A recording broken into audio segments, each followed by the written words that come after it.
Putting one on too.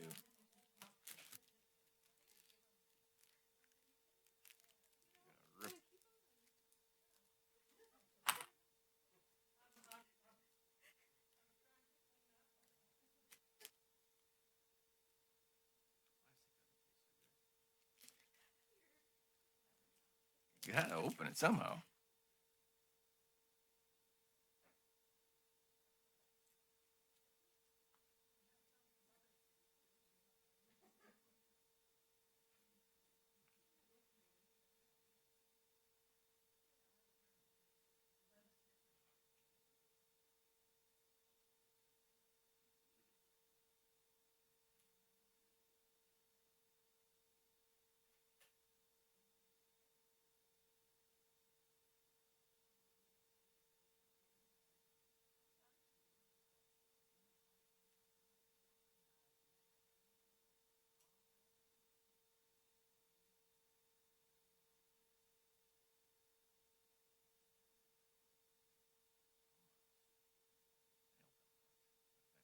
Relatives in Belmont.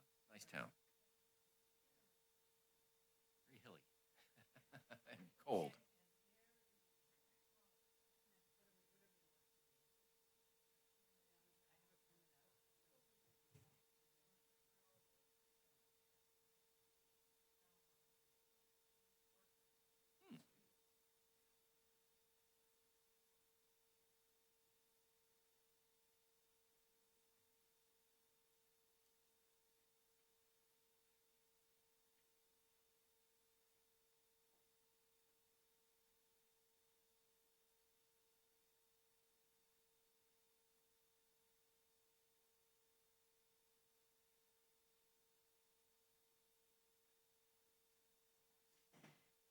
Recording in progress.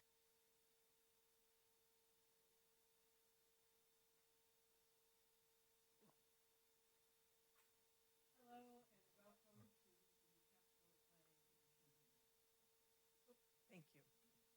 Start over. Hello and welcome to the Capitola Planning Commission meeting. This meeting is open to the public with in-person attendance in the City of Capitola Council Chambers located at 420 Capitola Avenue and can be watched remotely. Please note that public comment is available for in-person speakers only. The Planning Commission and staff are attending in person and remotely via Zoom. There are several ways for the public to watch the meeting remotely. Information on how to watch the meeting via Zoom is available on our website, cityofcapitola.org, on the Planning Commission meeting agenda. The public can also live stream the meeting on the city's website or on YouTube. As always, this meeting is cablecast live on Spectrum Communications, Cable TV, Channel 8, and AT&T UVerse, Channel 99, and is being recorded to be rebroadcast on the following Mondays and Fridays at 1 p.m. on Spectrum Channel 71 and Spectrum Channel 25. A recording of the meeting will also be available on the city's website after this meeting. Our technician tonight is Walter, and as a reminder, please turn off your cell phones during the meeting. And it's my understanding that our new policy is that oral communications is in person, but when we have applications, people can comment it on via Zoom. Is that correct?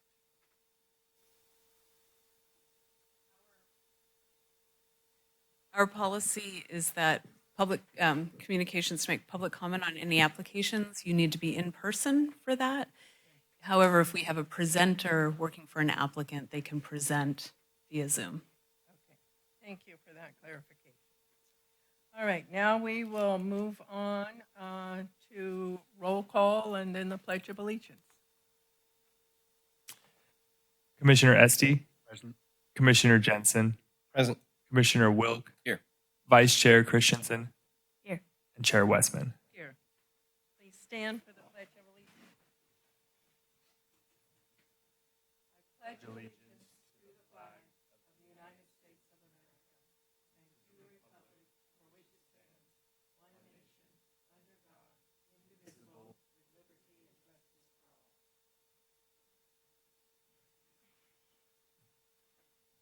Okay, so the next item is new business, and we need to nominate a new chairperson for 2024. Would anybody like to make a nomination? I would like to nominate Courtney Christensen for chair. All right. Do we have a second for that, or should we see if there are any other nominations first? No other nominations? Do we have a second? Second. Okay, all of those in favor? Aye. Aye. Passes unanimously. So Courtney and I will now change places, and she gets to take over.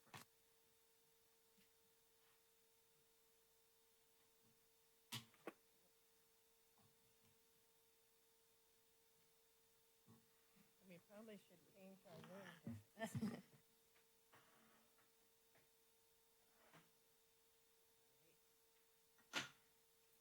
Welcome to the peanut gallery. I'm glad to be here. Hello. Hello. Thank you. So moving on, we're going to move into additions and deletions Now to we the. need Oh, to nominate a vice oh, chair. I'm sorry. Thank you so much. Where do we have any nominations for a vice chair? I would like to nominate Jerry Jensen. I'll second. All right. Okay. We have. Are there Jerry. any other nominations we should check? Yeah. Okay. We're going to do, it's up to you. I need to shut up. Do we have any other nominations for vice chair? No. Okay. Jerry. Okay. Okay. So Jerry's our vice chair. We need, I think we need to Oh, vote on we it. have. Thank you. We can Do we have just, a roll call vote? Commissioner Estee. Aye. Commissioner Jensen. Aye. Commissioner Wilk. Aye. Vice Chair Westman. aye. And Chair Christensen. Aye.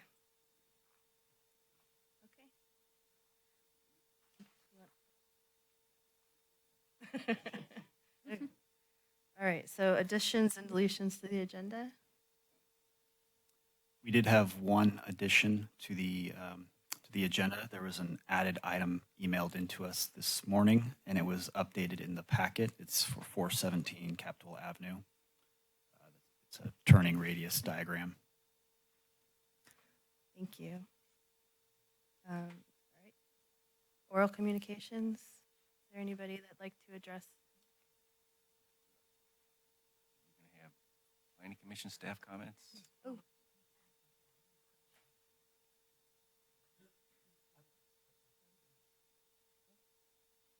Thank you. Hello. Hi, my name is Goran Klepic. I'm a resident of Santa Cruz County. There's a problem at Jade Street Park in Capitola, and that's vandalism. And also there are gang signs that are posted sometimes in the men's restroom. I don't know how it is in the women's restroom because I never go in there. But what I'm saying is I've been talking about that for a while, that something must be done about that. I don't know what the solution is for it, but I'm just letting you know I have to use the restroom there to do the number one or number two, not for vandalism reasons or anything else. And that's all I want to say. Thank you very much for listening. Have a blessed day. Goodbye. Thank you. Is there anybody else that'd like to speak? No? Okay. Do we have any planning commission staff comments? Yes, thank you. I'd like to say a few things. One is I'd like to commend staff on a couple of issues. One is the tree giveaway. That was an item which I initially opposed because I didn't think it would be a success, and the Environmental Commission budget is very thin. But it turns out it was a smashing success, that there were 100 trees. They were all given away. You can elaborate on that if you want, Katie, but I think that was great, and you need to be commended on that. The second one is the tree replacement program. And yeah, Erica Sennick gave me feedback on both these items. The tree replacement program has to do with the fact that the city's been pulling down a lot of trees. You may recall the canary pines that were at the base of the wharf. And initially, we thought that maybe those were going to be replaced with palm trees, although if you go back and review the minutes, we never committed to that, actually. But also, there was a bunch of trees that were pulled down in the upper parking lot for the pedestrian walkway. So the question became, well, what are we going to do about that? What happened to our canopy and our supposedly love of trees? Well, it turns out that there is a plan, and they got George McMenamin, who's our environmentalist, involved, which is just the right guy, and he's picking out the trees and picking out the location. So it looks like that's another thing that's going to be a runaway success. So kudos for you guys for working on those two things. My third comment is not as complimentary. I'm beginning to worry about the comments and conditions that are being imposed on applicants by staff. I always look at the conditions and review the meetings that were held before it comes before Planning Commission. And I sometimes, I think it happened in this case as well, as I sometimes question the degree to which staff pushes the applicants to move in a particular direction without our being involved. So again, I encourage the other planning commissioners to look at the conditions and see if they really all are required. Beyond that, that's it. Thank you. Oh, I want to just say Happy New Year, and I appreciate the opportunity to serve with you guys for another year. Thank you. Any staff comments? I have a comment. Sorry. Go ahead. Well, just three things. First of all, I just wanted to thank Susan for her leadership as chair last year. I appreciate the insight she gave me as a first-year planning commissioner. The next thing was with the storm damage we had, the recent right after the first year. I just wanted to thank Commissioner Esty for coming down and doing a lot of volunteer work and doing cleanup down there. So I really appreciate that. I know the community does. And then just following up to Commissioner Wilk's comment regarding some of the comments that you referred to. I know we approached the topic, I don't know, Q3 last year a little bit about maybe how I think architectural review maybe could be brought back, or some phase of that, and some kind of if it has to be modified or somewhat. So I think just to bring that back up again, maybe we could look at that as a discussion period sometime this beginning of this year to maybe that address some of those things and some of my comments that I've had in the past. It'll be an interesting discussion, I think.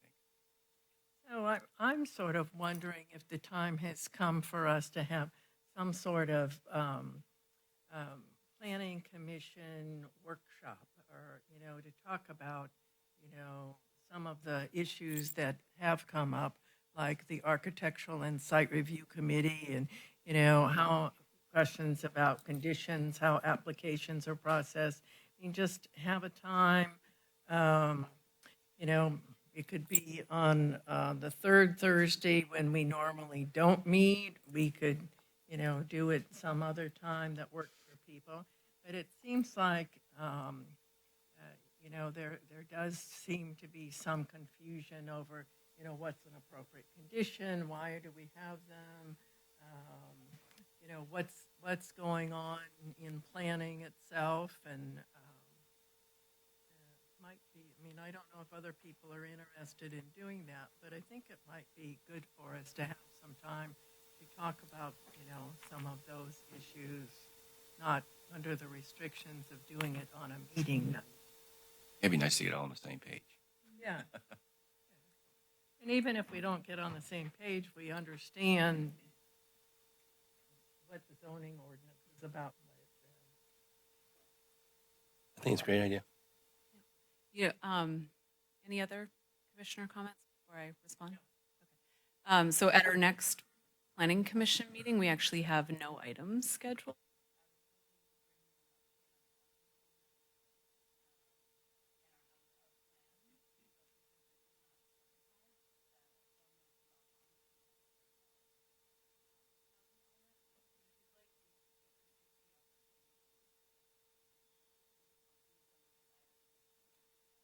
Mm-hmm.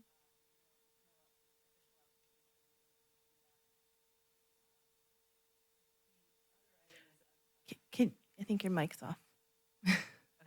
The other item is I'm meeting with the state on Monday. So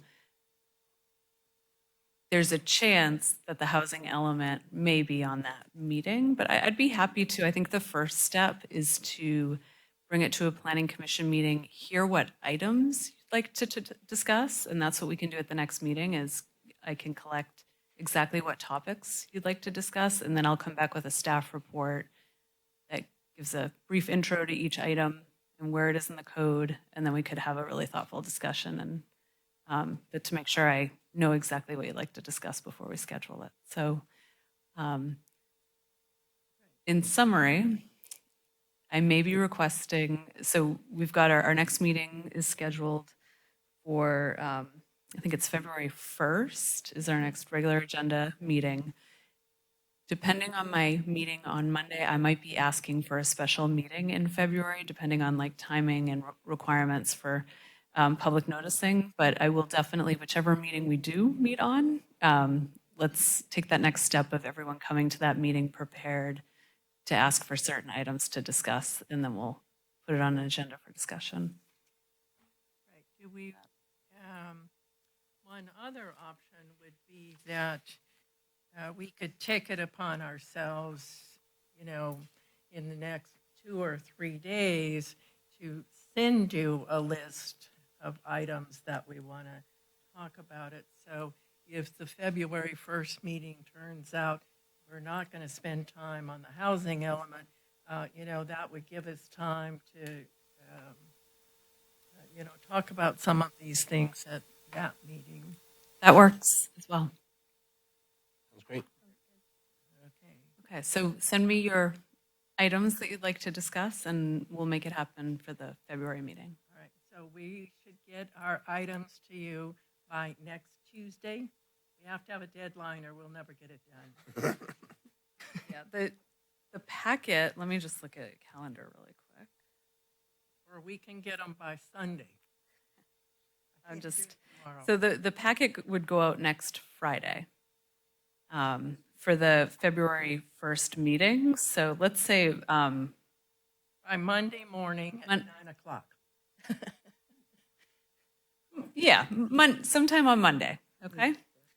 And so this would be like a work study kind of thing, going over our ideas and perception of how those could work in the future.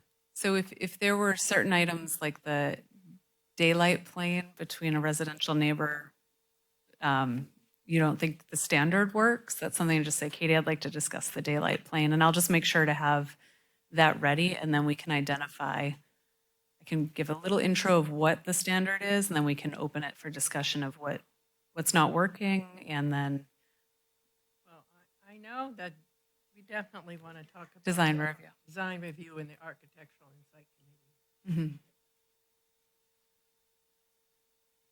Okay, thank Okay. you. Thank you. Is that it for staff comments? That's it. I'll have a director's report at the end of the evening. So moving on to public hearings. Public hearings are intended to provide an opportunity for public discussion of each item listed as a public hearing. The following procedure is as follows.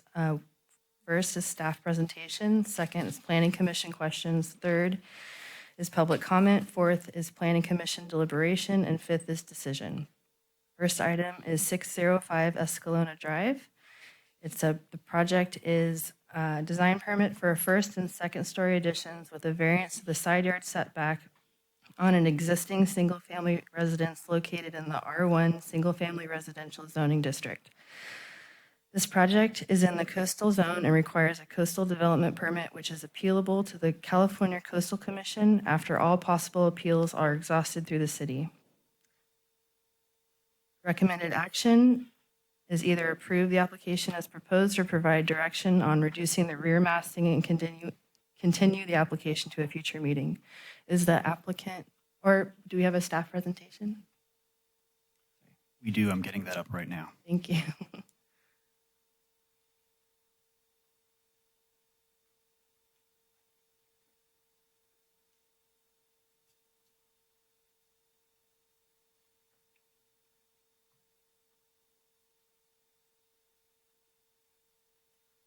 Thank you, Chair Christensen and Planning Commission.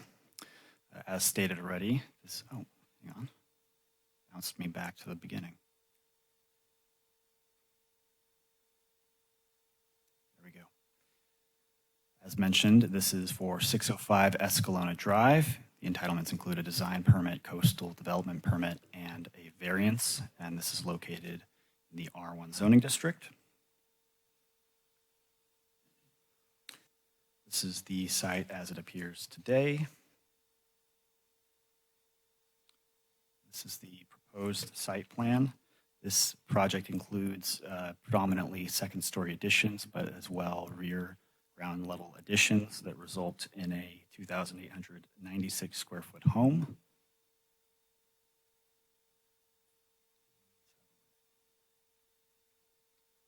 So this is the front and northeast side elevations. This project recreates the architectural theme of this home in a cottage style. The cottage architecture is a commonly found type of residence found in Capitola. This project incorporates many features found in cottage architecture, including shingle board siding, board and batten siding, steeply pitched roofs, exposed rafters, and all of those are highlighted in the front porch.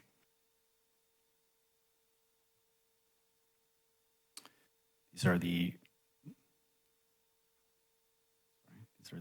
rear, it should say rear, and southwest side elevations.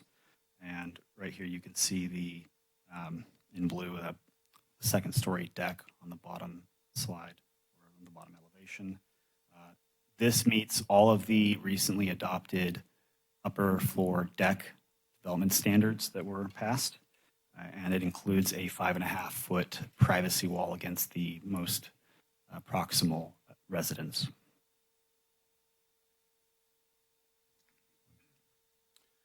One of the concerns that came up from staff and raised some questions was the overall massing of the rear renovations and expansion. We note this in the staff report that the single-story portion of the rear has a steep roof that's equal in height to the second-story additions in front. The resulting upper mass itself is greater than a one-story structure, but less than a second-story structure, which is what we were trying to illustrate on that image to the right. In blue, you could see what might be the overall massing if this were a true two-story with the same footprint. Because, however, that the internal height does not exceed 16 feet, this area is not double counted for floor area as we would typically do if it was just a completely vaulted ceiling. If the Planning Commission finds that the rear massing is inconsistent with the design review criteria, they could provide direction to the applicant and continue the item.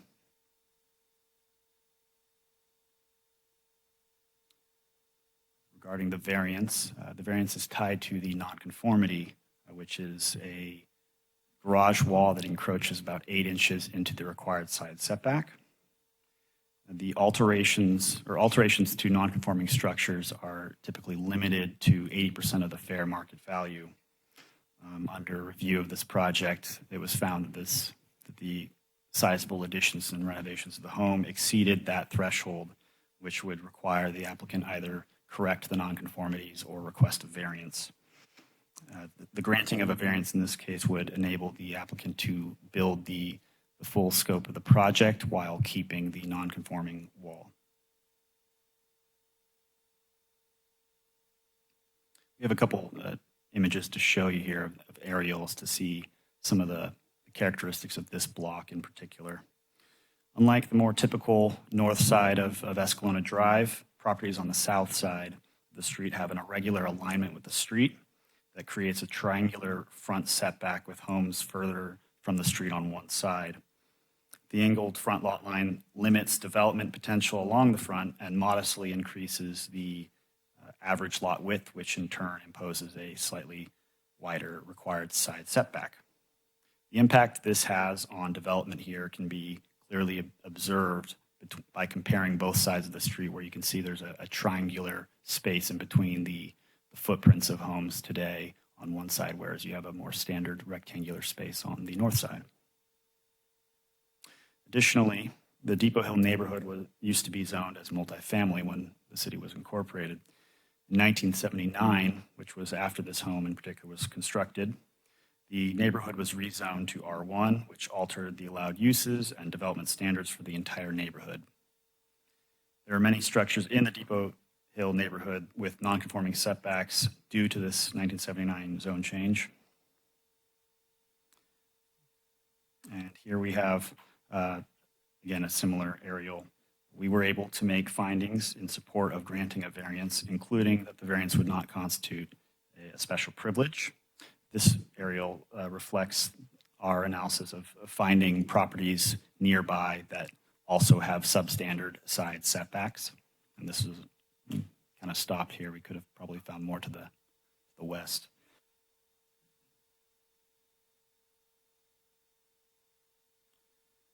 And with that, staff recommends that the Planning Commission either approve the project as proposed and conditioned, or if there are issues found with the overall massing, that they provide direction to the applicant on how to reduce that massing and continue the application to the next hearing. Thank you. Anybody have a question? Yes, Commissioner Wilk.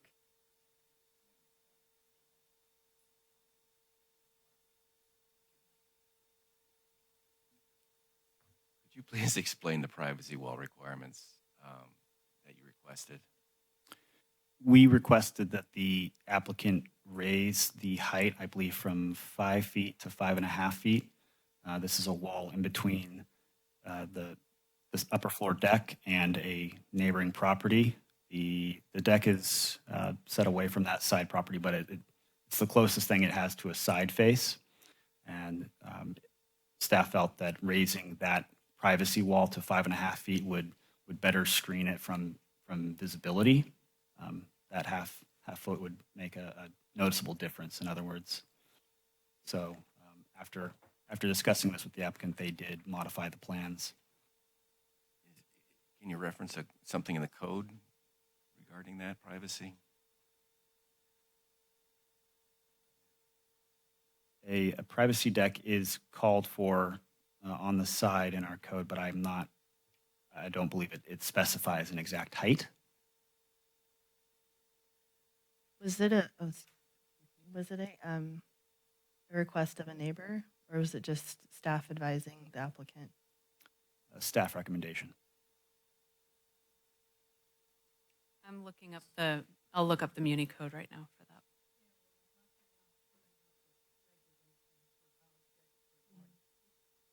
When we came up with talking about regulations, how decks were going to work after we had a number of deck discussions, I do remember us saying that in certain circumstances that a privacy wall would be required, but I don't think we specified the exact materials or height on them. Yeah, I remember it being privacy screening.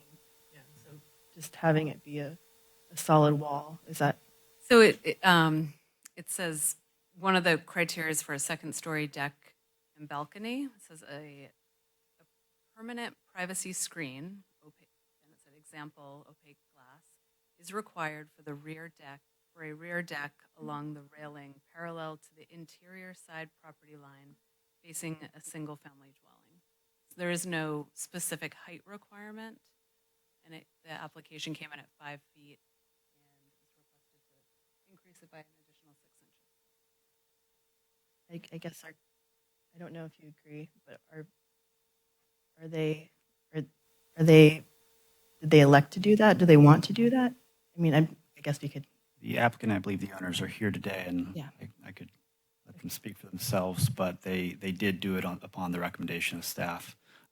I do want to make it, just put a note out too, that the applicant stated that they had been speaking with their neighbor, and that neighbor actually did independently later on reach out to staff and say that they did not have an issue with the proposed project. Were there any other neighbors' comments or anything about the project at all? No, just the property on the corner.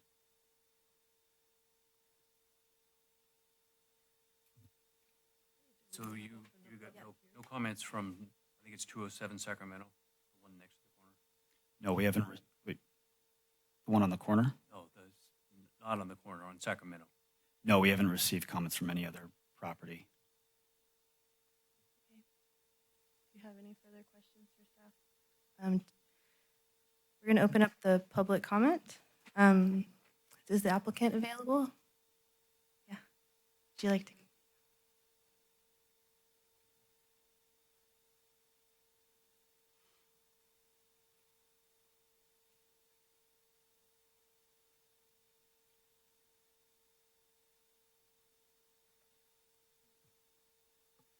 Good evening. My name is Frank Makosi. I'm the owner, my wife and I, Jennifer, of 605 Escalona. Came prepared today to advocate mostly in favor of the variance, but I don't necessarily need to belabor the point. There's no need for convincing. My home designer can speak. Valerie more eloquently on the massing issue. As far as the deck is concerned, we were mostly disappointed with the size restrictions of the deck, but understand that those were recently approved or passed. So the privacy screen, we don't necessarily. We wouldn't do that if we didn't have to, but it wasn't a major impediment to us. It's not the hill that we were going to die on. The variance, however, is. So we really did work hard to advocate for that, which was included in the material that we sent. Again, I don't want to belabor that point. I guess the only couple comments I will say on regarding the variance, I really do want to thank my neighbors that I've spoken with about the project, none of which have had any objections to it, and they've been supportive. And I'd also like to thank the staff report. From what I read, specifically the research they did on the similar properties with substandard side setbacks. I was prepared this weekend to go out with my tape measure, but I saw that on Friday the staff report had kind of done that work for me, so I'm really glad I didn't have to kind of intrude on anyone else. And I think as far as the variance is concerned, ultimately I'd summarize it as I really don't think, I think the only reason not to approve the variance in this situation would be bureaucratic. Again, it's an existing wall. We're not putting anything up that's not already there. I don't really think it gives us any advantages for the reasons explained. And so I think it would just be to draw a hard line and say variances are only reserved for very special situations, and I understand that, and I understand the importance of setting precedent when you're talking about variances. But to that end, because it is such a modest exemption, in our opinion, I do think that it would set a difficult precedent if you were not to approve the variance, because then I think it sets up for the future a very tough bar to clear. That's our humble, biased opinion. Yeah, that's all we have to say. I guess the project, I'll speak, I guess, to the project as a whole. Really looking forward to, I think, building a home worthy of the neighborhood and of a lot that size. We've been trying to get into this neighborhood for a while, and it's great to be here. I've lived in the east side of Santa Cruz my whole life, so I'm very familiar.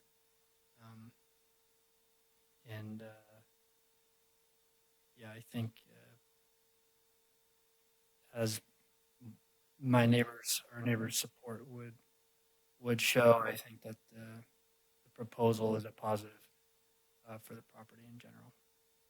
So, I thank you for your time. Thank you.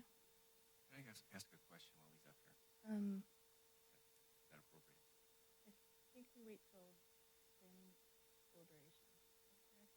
I can wait. Is there anybody else that would like to speak on the behalf? If you could write down your name and speak into the microphone. Should I write Frank's down too? Yeah, that would be great. Thank you. Write it down, Frank.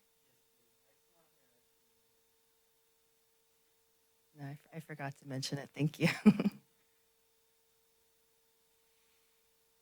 Luckily, I know his address. And then speaking directly into the microphone makes the sound guy really happy.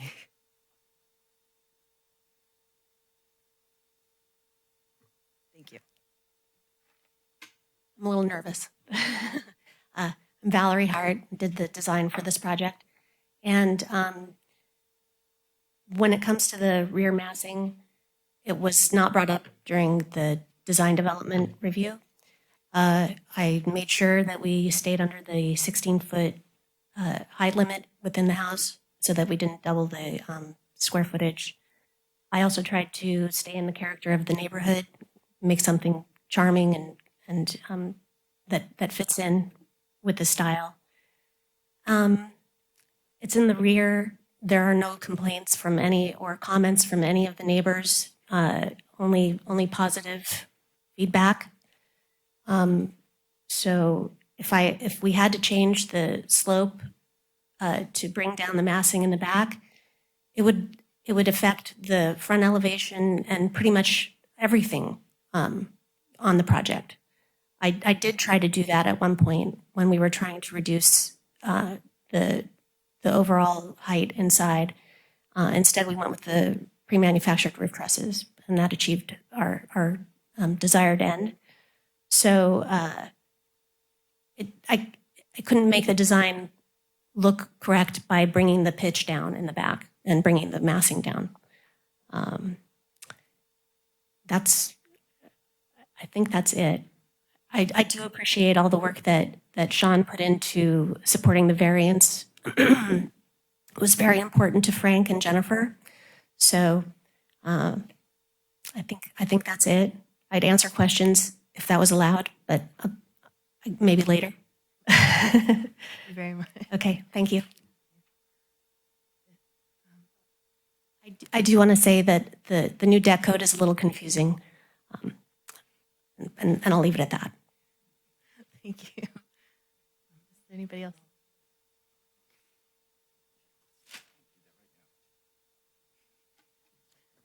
Good evening, commissioners. It's it's great to see some familiar faces and staff. It's been a while, a few years, but I just want to come. My wife and I wanted to come and support the project Frank and Jenny are doing. It's great to have a family up in our neighborhood. It's mostly old people and vacation homes these days, so it's nice to see a family with kids moving to our neighborhood. But I wanted to just give some support and thank the staff for recognizing, one, that this project is legal non-conforming. This setback issue is something that the city created back in '79, it looks like. So not an issue that Frank and Jenny created. Also, they point out that the variance doesn't grant a special privilege. In contrary, it would deny them privileges that the other residents on Depot have by not granting this variance. So I know this, spending some time on that side, the variance word always makes you look very closely at the project, which it should, but in this case, it seems like it's really negligent. So I hope you can look past that and support the project. And on the topic of massing, it's nice, and it turns out that Valerie does nice work, because she also was designed on part of my house. So I may be biased there, but the massing obviously is in the rear, and none of the neighbors, it's not going to affect anybody negatively having that massing back there, but obviously allows them to have a house that's going to support their family over the next number of years. And I was talking with the neighbor on the corner today because, as you know, he's doing an ADU, or you may not know, but, and he's trying to get some work done. So I was talking with him, and I know he has expressed his support for the project. So I haven't heard anything negative from any of our neighbors in the neighborhood. And then just as a side note, I heard you talking about Ark and Site and some of the staff comments. And, you know, when I had my time on the planning commission, we had an actual Ark and Site that had third-party people on it. And I would really hope that you look closely at going back to that. I think it adds a lot for the community members, gives a little more insight. I know staff is diligent at what they do, but maybe sometimes have a different perspective than some of our community members that work in the area. So with that, I hope you support the project tonight, and it's great seeing you guys. Have a good night. Thank you very much. Okay, so with that, we're gonna, is anybody else? Nope.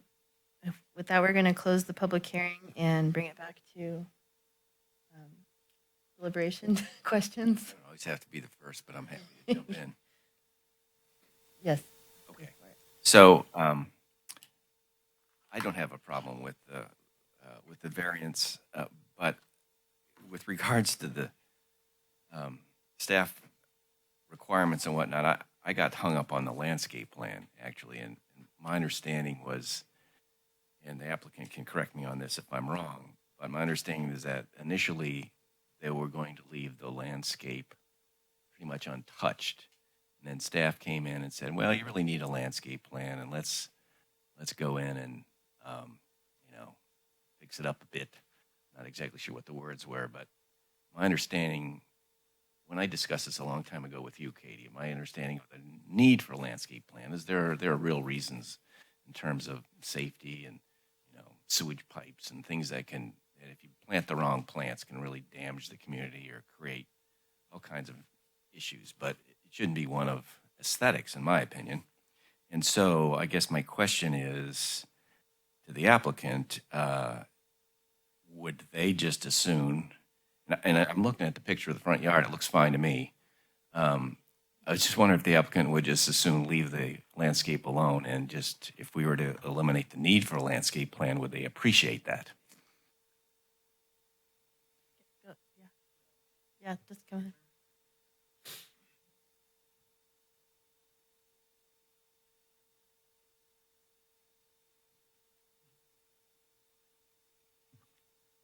I don't need to sign in again. No, just. Yeah, I'm happy to answer that. Similar to privacy deck issue, the landscape plan,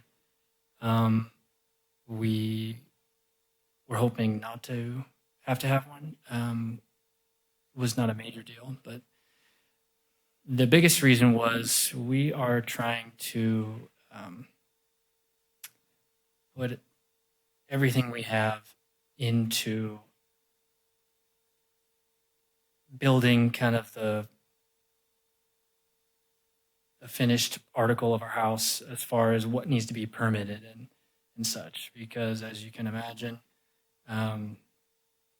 it costs a lot to acquire the property, and we bought it in 2022, and building costs are as high as they've ever been. And so we were hoping to, I mean, the scope of the project, as you can see, it's sizable, and it kind of takes everything we have to get to that point so that we can do this remodel once and not have to do another remodel 5-10 years down the road. So we're kind of stretched a little bit. I think I explained a little bit in the variance application as well. But yeah, if we had our druthers, we would have liked to leave the landscape alone. We intend to, have a landscape plan, but that was something we could afford to let go a few years later. Thank you. I do want to express my appreciation for you investing in our community. Thank you. Well, I'll go next. We'll just go down the line. I think this is a wonderful project. I really like the design of the house. I don't have any problem with the variance, and I agree that the massing is on the back of the house, and the back of this house really is not going to impact anyone in the neighborhood, so I don't have a problem with that. I do disagree with Commissioner Wilks. Having had a husband who was in the construction business, I've never seen a remodel of this significance take place on a piece of property and have the landscaping look like it looks today when they're done with the project. So I have no expectation that the plants that are there are going to still be there when this project is finished.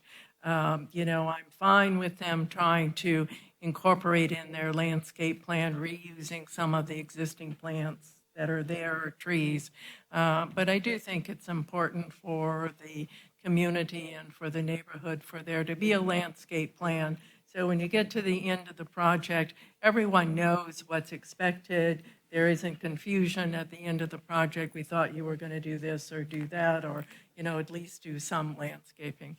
So other than that, I think it's a great project and a nice design, and it is nice to have young families move into Capitola.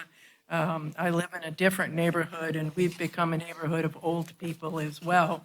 And so it's nice to see those things happening, and those are my comments.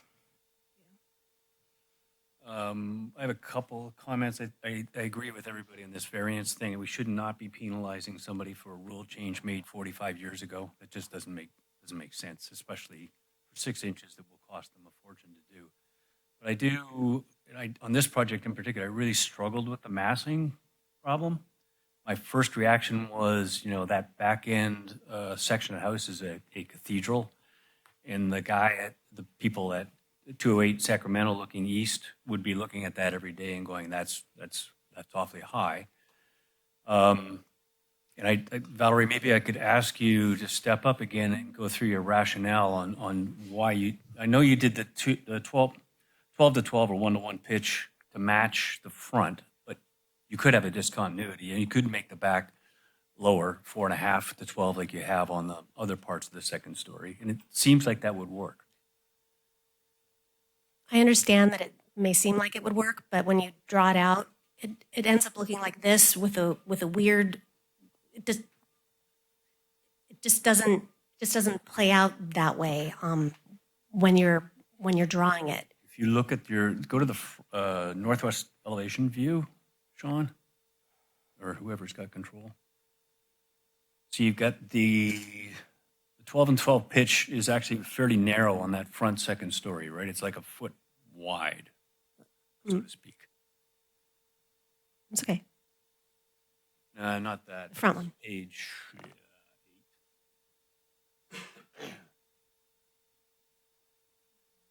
The reason I'm pushing this is massing, sets a precedent, right? It's not just, nobody cares about this project, but if we say, we can have this massive structure, and then next month or the month after, somebody else comes in with something like this, we're going to struggle. And that's my number one topic for our discussion about how do we interpret the design. Does this exceed FAR requirements or height requirements? No, it doesn't exceed it because massing is all subjective. This is why it drives me nuts as an engineer. But how are we supposed to? I've never had the philosophy just because I think Capitola is made up of all sorts of unique buildings. There really is no style, and the fact that somebody does something on one lot doesn't set a precedent that should happen all over town. That's why we have design review when we look at them individually. True enough, but people will bring it up. Well, you allowed it here. Why am I being, held accountable for something? That's what worries me. We don't have code to inhibit that type of. Well, we have all sorts of codes on heights and widths and side side setbacks, front setbacks, all that kind of stuff. We don't have a rule that says when I look at this thing, that lower view, if I look at that, that occupies 100% of the view that she has drawn there. That's a massive, you could interpret that as a massive structure. Well, it's steeply moving away from the neighboring property. They didn't seem to have any issue. No, I And it's in the rear. So it's not like there's some gross massing in the front. It's just continuing. But your So what I'm- question is on the front, which is the right-hand side of the northeast elevation. That is not required for the bedroom itself, right? It's just a roofing artifact. So you could drop that down. That's the bedroom. No, not the front 2 feet where it's 12 by 12 and 12 is not actually part of the house. It just extends You're out talking about the porch, the covered porch. above the porch. Yes. Huh? That whole thing could be redone at a lower pitch, my opinion. Well, then that back part would have to be That's also correct. that That's is, what I'm saying. Change the but that takes the charm away from the building. I just don't know how we as a body can make her. No, I'm trying to go through, I'm trying to understand your rationale because again, massing is, I think, an issue that comes in front of the committee a lot. It does. And if you're saying, if you say I tried it and I tried to demass it and I couldn't do it, I did try to demass it in the back. I think there's no problem in the front, and I don't really think that No. there's a problem in the back. But I understand your concern. But I did try, and it looked weird. It looked like there was a little hat on the back that didn't fit with anything else. It didn't go with it. It looked bad. Okay. I couldn't do it. Isn't there a cathedral on Escalona? yeah, There's an across the actual street- cathedral. There's So- a church down the street and across the street, there are two properties with Similar. similar pitch, yeah. They look very similar to this. So that it fits in. I'm just Yeah, no, I exploring what are the, What was my thought process? Yeah. Why did it look cute? thank you. Okay. But that's it from my All right. perspective. thank you, Valerie. My comment goes back to the privacy screening issue. I think like Commissioner Esty says, or stated, about setting precedents and going forward. And it seems like a lot of these projects we look in, the first thing, if somebody's asking for a variance or a comment, it says the neighbor next door, the house next door, we all refer back to. So I'm just wondering if there isn't a requirement for privacy screening, and then we're subjectively now, are we going to establish it at 5'6"? Now that's the new height, or is it 5, or what? It just seems like I'm just concerned about it being set as a precedent going forward. If the next one is good to go to 6, or does it go back to 5? Or I understand the need for privacy screening, but if they're tall people, 5'6" doesn't really do anything. Well, I remember in past meetings when people come in with a second-story deck that a neighbor had a problem with, privacy. That was used as a solution. And so bringing that in as a factor of, a consideration, it being in the code made it a lot easier to implement and to create that solution. I think I have a problem with it used as a standard because, he has such a small deck. Having it, especially the neighbors don't have a problem with it, I feel like it shouldn't be forced upon somebody. They don't have to have screening if it doesn't pose a problem. But what Katie read with what we adopted was that if it was facing an adjacent property, then you're supposed to have the screening there. Yeah, and I think that's appropriate, and that's what's in our code. But having it, I think we've removed it on a couple projects. Am I right? You don't remember? My memory? I remember. I just remember commenting on it with you before, and we removed it just because they didn't. I know I've been the advocate for second story freedom as opposed to worrying about the neighbors so much. Right. So, but I tend to be in a minority. Could I say something really quick? I'm sorry. To your comment, the decks are now restricted to how close they are to their neighbors as well. So before, the deck would be closer, perhaps. Now it has to be 10 feet away. So you have that differential for the height if you're going to try to find a standard, which if you're going to have it in the code, you probably should, because otherwise you're going to have people like me asking, how high does it need to be? I also, that deck with the limited space that's allowed now, with 6 feet out and then that 10-foot setback, just a little tiny thing, having this tall wall, you kind of feel like you could open the door, you come out and you stand there and then you go back in. I mean, and you're got this, for me, I mean, it's taller than me. Here's 5'6".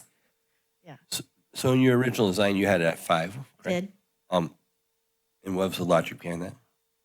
I was trying to pick a height. And I asked Sean too, and he said maybe 5, and then we changed it to 5'6". There was no really. I was just trying to. Yeah, but from you know. I was guessing, Mac, it was your client wanting privacy, and so they thought 5 was giving them privacy, or No, yeah, our client didn't want a privacy. And we wanted a nice big deck. That's what we wanted. Yeah. But so no privacy. Yeah, the 42-inch height guardrail is. So you're saying if you could, you would have it lower, obviously. I would defer to someone who's designed a lot of. If she wants to talk, she needs to come up and do it, so she. Thank you. It's me. Why not? Hi, guys. I'm Jennifer Freeberg, Frank's wife and the other owner of 605 Escalona. It's just a deck, and I would really just defer to what a normal height on a deck should be and what you guys recommend. And what our neighbor, right? We care a lot about our neighbors, so what our neighbors would like. Would you prefer a railing instead of a deck, instead of a wall?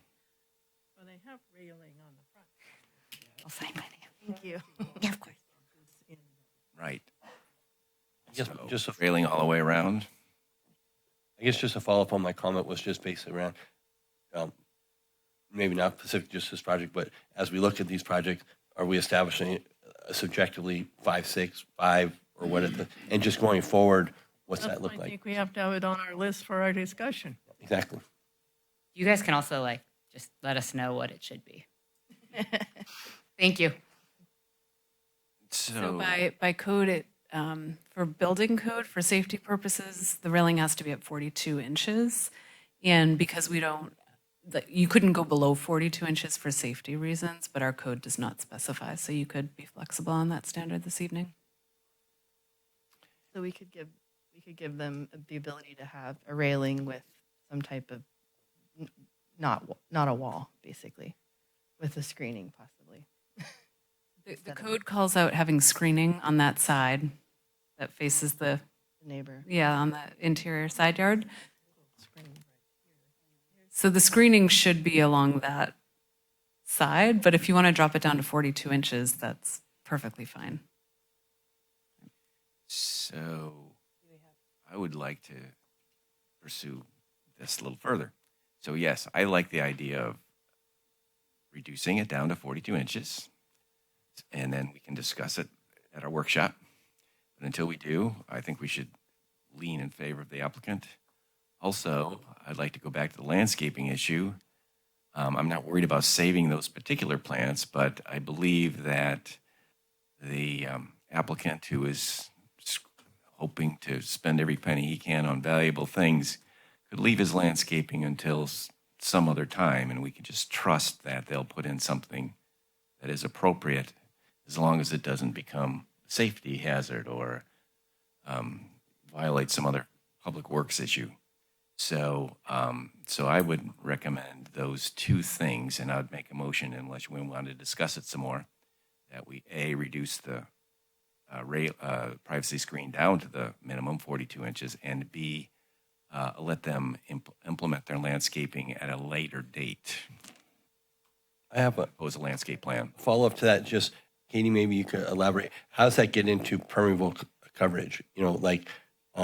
For of areas on projects, because if we allow it, no landscape, the project to be finished, and we all know that they could just go pour concrete across realistically the whole thing, and that doesn't have to be permeable because you don't, I think, need to have a permit to put in concrete. And so that would just be something that I'd be concerned about, Yeah, so stormwater is part of the review of every application we take in, and that's due to state law. One thing I would like to say is that we often allow people to get the occupancy of their home without the landscaping done in the front yard. We simply put together a legal agreement that it's going to be finished within a certain amount of time, and we provided, I think, 3 different options of ensuring that this is done. You could put a lien on your home, you can put in a deposit for a landscape. And I've extended, there's been many instances in which property owners want to install their own landscape, and it takes time. So I can think of multiple projects in which we've extended due to the seasonality and when the appropriate planting times are. But the ultimate goal is when you issue the final certificate of occupancy, that the landscape is complete to the plans. And we also modified, just to go back, when we updated our conditions approval at one point after a review of our landscaping standard, is that we no longer require the landscape plan to be by a landscape architect. It can be the homeowner is allowed to submit their own landscape plan. It doesn't have to be professionally done by a landscape architect. So we have made few strides in our regulations for landscaping. In the design review criteria, there's specific criteria for landscaping listed, and also within our landscaping code for the R1 zone, the front yard is required to be landscaped. So, and we loosened that up because in the past you had to do a landscape plan for your whole property, but that was modified in the latest, or the So we just 2018 mentioned the update. certificate of occupancy, the landscape has to be completed. Does that mean they can't move in until the landscape is completed?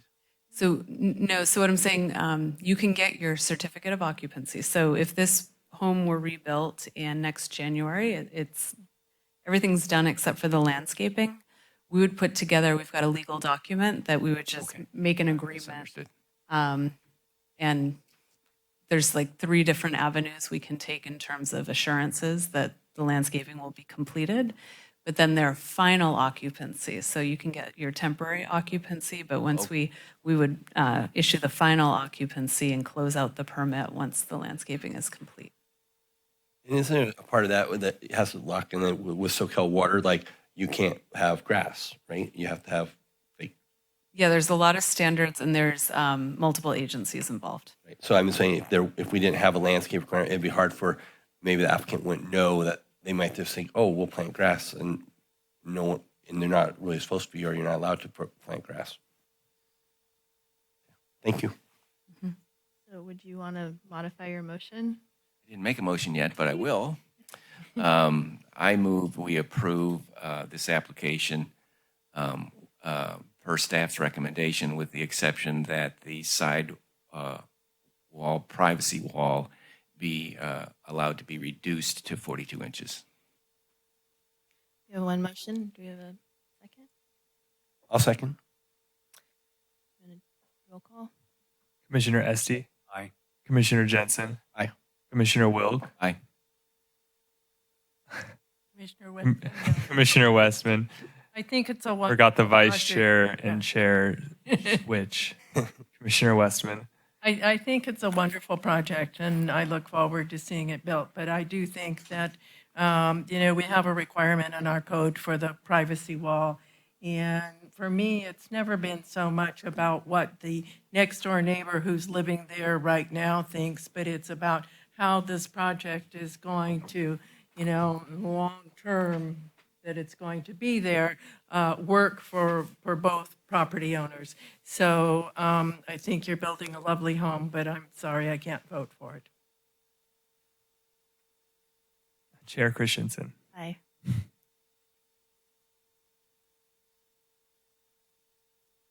Oh, sorry. Oh. It's approved. It's approved. Sorry, that was my first night as chair. Thank you. So your project's approved, and thank you very much for all your effort. And Good luck. Yeah, good luck. Thank you. Okay, moving on to the next one. Next item is item B, 417 Capitola Avenue.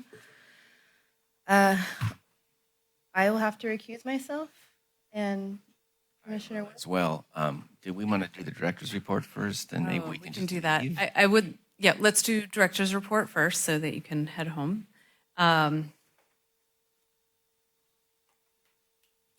Switching hats. So first, I'd like to remind everyone, I think you've received the e-filing 700 forms from our city clerk, and the clock is ticking on that. So if you could get those completed, that would be wonderful. I did want to share with you, or maybe Sean can pull it up on the city website. Well, under the city website, we recently put a lot of effort in within the building department, planning, and finance for creating a new web page for new businesses. And so new businesses can go there. They can learn about how to go about getting their business license, also what types of permits are required if it's an intensification of use. There's details of signs. We've really tried to make it very simple to follow and user-friendly. So if you're having a conversation and someone's talking about bringing a business to town, all they need to do is go to, on the far right, top right corner of our webpage, I want to, and then start a business.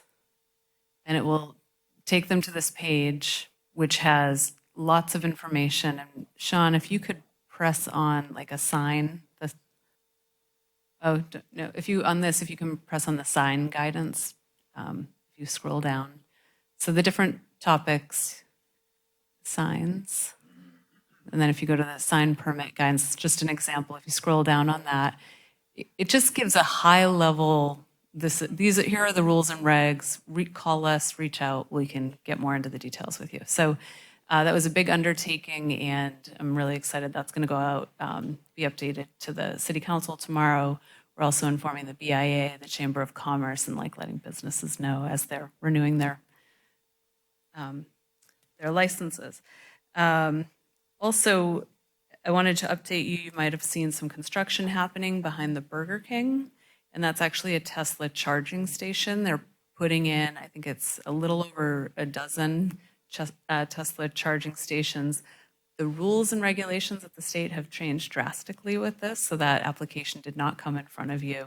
It's in compliance with all the state regulations. It's reviewed administratively, and it's currently in construction.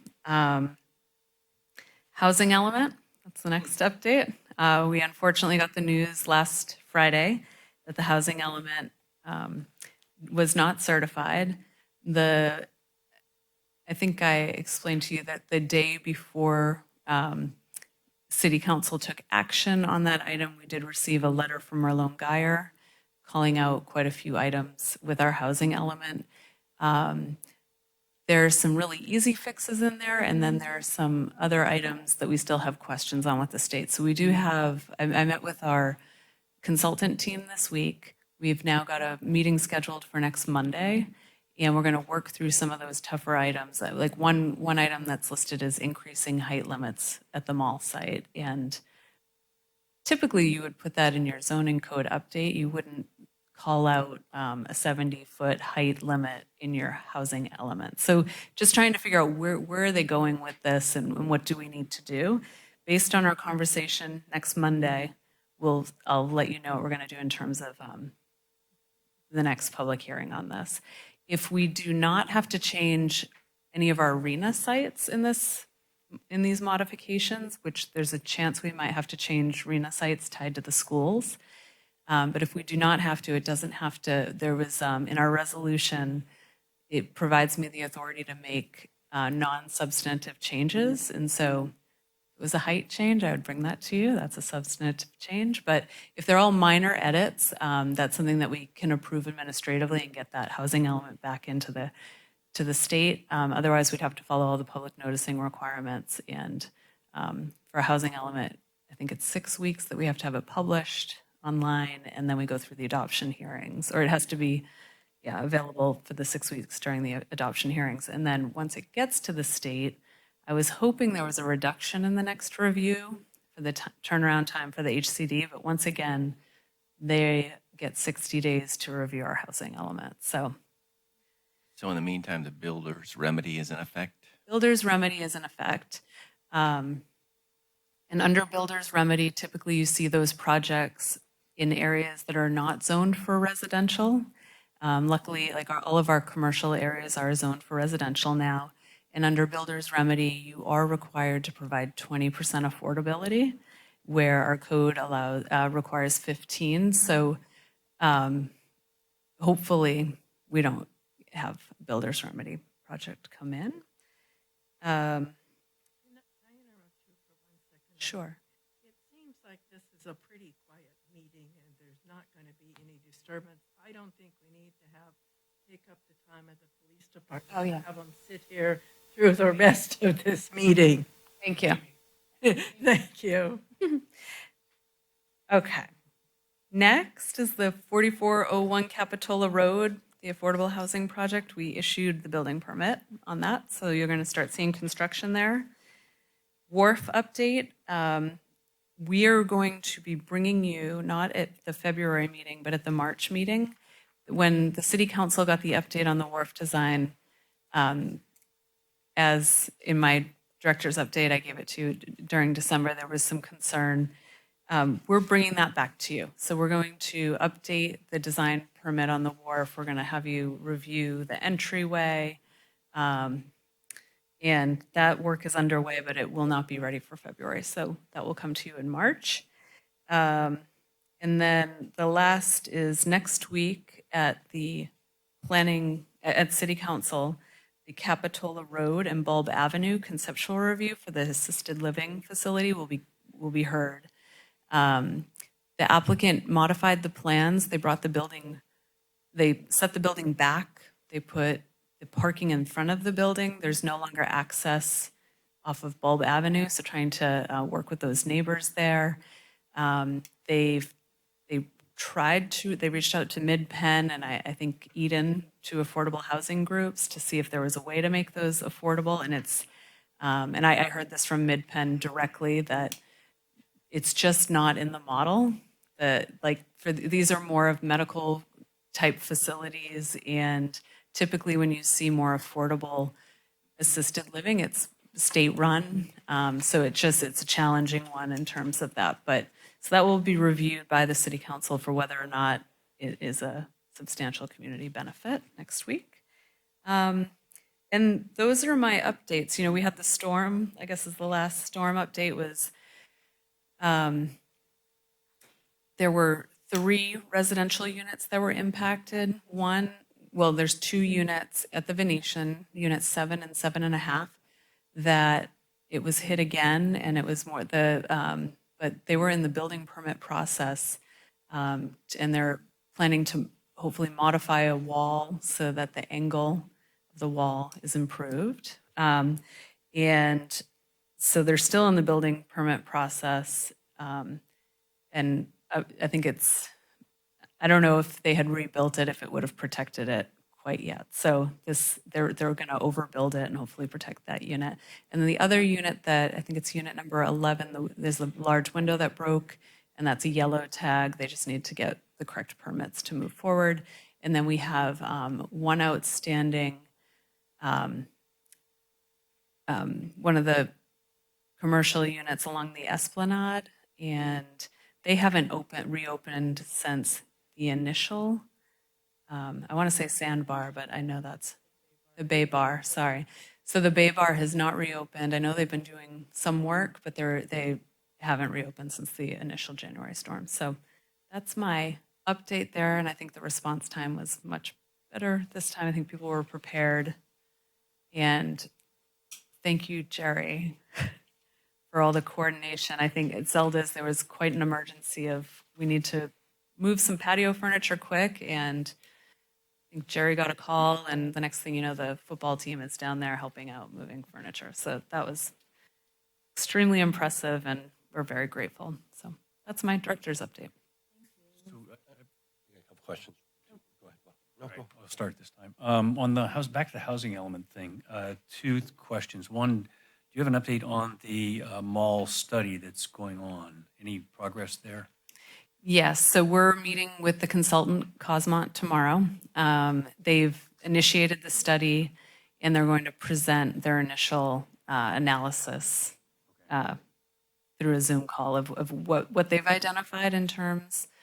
But we really want to get through the housing element update to make sure we have everything that needs to be in the housing element before we open up the mall study in terms of. Well, yeah, but maybe some other ideas. I mean, the state's complaint about the mall, maybe we can feed in whatever they've discovered into our redo of the housing element for the mall element, program 1.7, right? Yep. Besides raising the height to, 1,500 feet or whatever the state wants us to put it at. That's a great point. Yeah. Which I have a feeling they're going to push hard on raising the height. The second thing on this program 1.1, do you understand what they mean by we should commit to establishing density incentives? Oh, so this one, 1.1 is the lot consolidations. And under lot consolidations within Capitola, there is no density limit because they're all on mixed use or commercial sites. There's one consolidated site that's a church site that it also doesn't apply to. So we're just going to, that's an easy fix of informing the HCD that there actually are no density limits, and that's why you don't see that in there. All right. So easy fix. That makes sense. Great. Thanks. Sorry, so a couple questions. I think we were maybe accidentally or maybe emailed about the 600 Park Avenue. Is that a project that might be coming forward? Thank you. Yes, so 600 Park Avenue recently went on the market. We've had some inquiries on that. I followed up with that, the person that sent out the inquiry that saying at this time, the most appropriate people to reach out to is staff so that we can work through some of their zoning questions. But yes, 600 Park is on the market. So we've been, do either of you have an update on that? Do you know if it's sold or?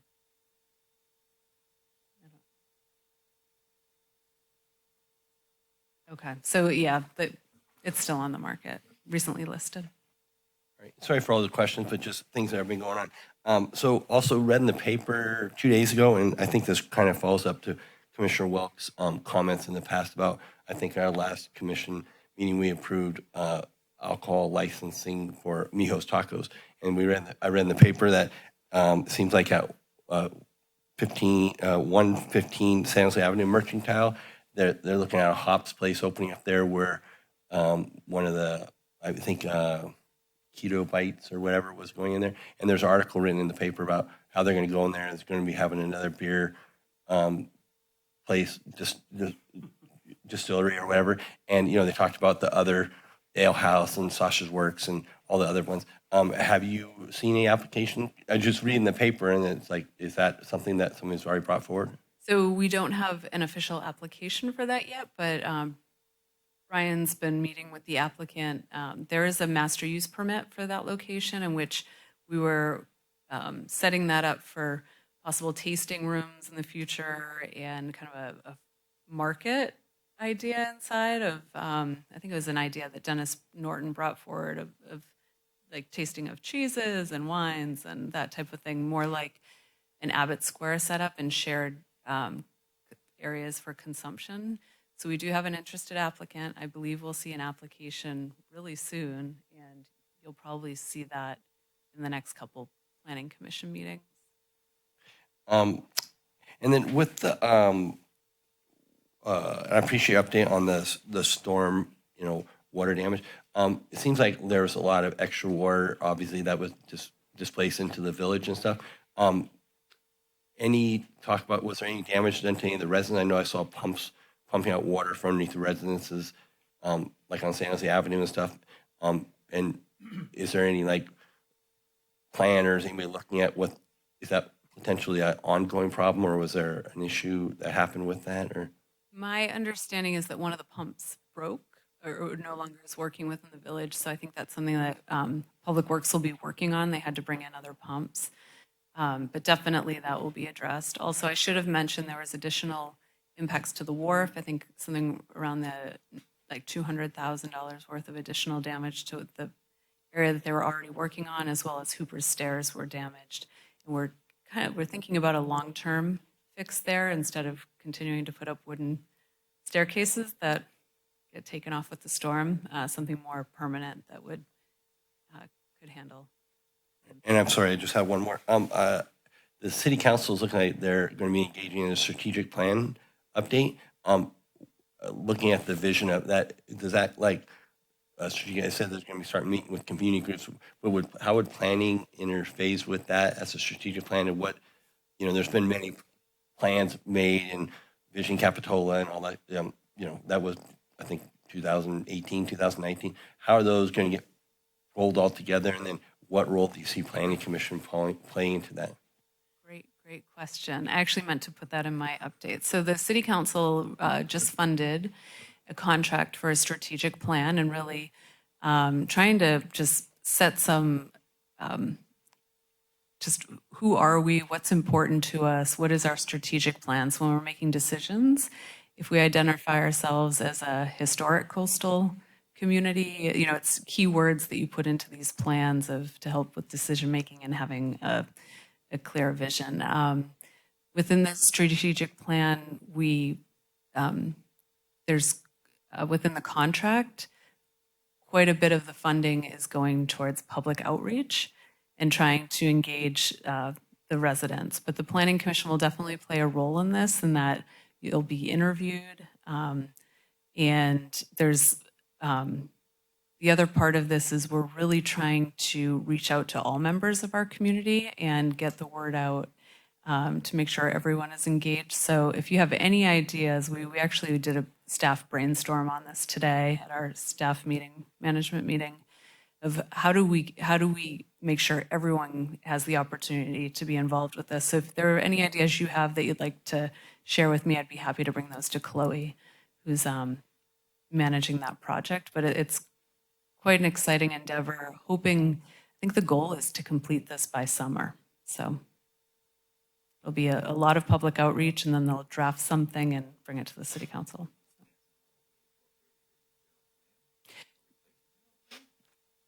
No, it's a strategic plan for the city, so it'll really help with, it's kind of it's different from a general plan, but a guidance document that can really help when you're figuring out your budgeting and what are our main priorities within the city. So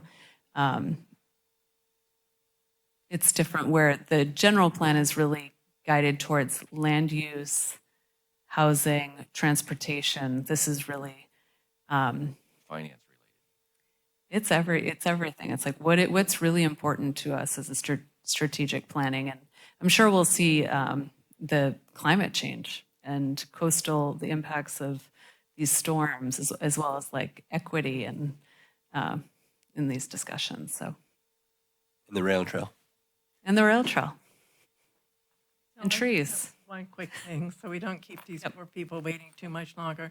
Can Public Works or the police department come back and let us know what the city's going to do about enforcing the new requirement around crosswalks where you can't park within 20 feet of them? Because just driving through the village, that's going to affect a number of parking places down there, as well as all over town. And I'm not an expert, but having read the law, it doesn't matter whether the crosswalk is marked or not. So it seems like it has an impact at every intersection in Capitola. So I just want to know, how's that going to be handled? Because it's a lot of parking spaces that are going to be eliminated in town. So we can do that. We can come back with information. Any more questions? Nope. Okay. So are we safe to move on to item B? Yes, and I'd like to say a few things at the beginning of the next item. So you can introduce it, and then we'll. Okay, that's perfect. All right. So the next item, or item B, is 417 Capitola Avenue.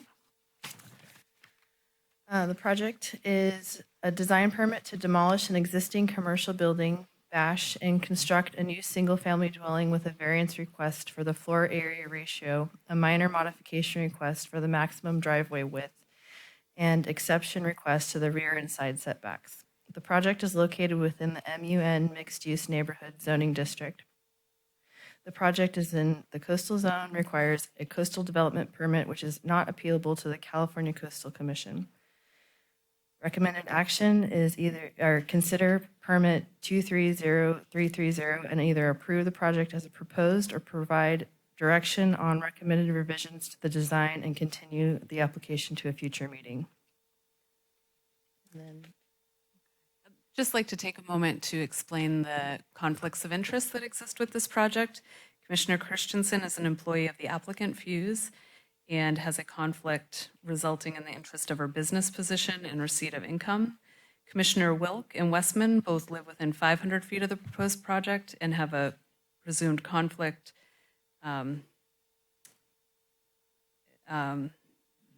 towards whether or not a decision on this would have a measurable impact on their property. During our December 7th, 2003 meeting, we drew straws for, and during that meeting, Commissioner Westman drew the shortest straw, and she randomly drew the shortest straw and will participate in this item.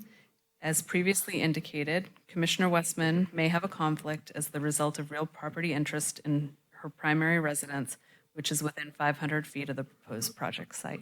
And with that, Commissioner Wilk and Commissioner Christensen can recuse themselves from this item. thank you. Thank you. Commissioner Jensen is, yeah.